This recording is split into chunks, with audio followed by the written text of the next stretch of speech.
ሄሎ እራት እየበላሁኝ እያሰብኩሽ ነበር። እራት እየበላሁ ሳስብሽ ነበር። በእንግሊዘኛ እራት እየበላሁ ሳስብሽ ነበር። I was thinking about you when I was eating dinner ብላችሁ ብዙ ልመልሱ ትችላላችሁ፣ ግን እንደዛ አይደለም። ቁርስ እየበላሁ ምሳ እየበላሁ ምናምን ስትሉ ኢቲንግ ምናምን የለም፣ አት ብላችሁ ማስገባት ነው። I was thinking of you ሰው ስታስቡ thinking of you ብትጠቀሙ አሪፍ ነው። I was thinking of you at dinner አለቀ።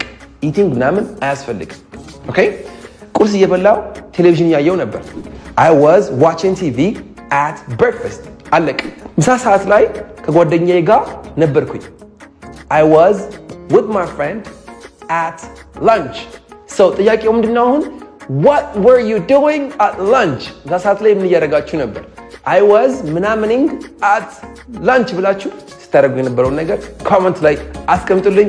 See you next time። ይቺ እንዳረሷት one love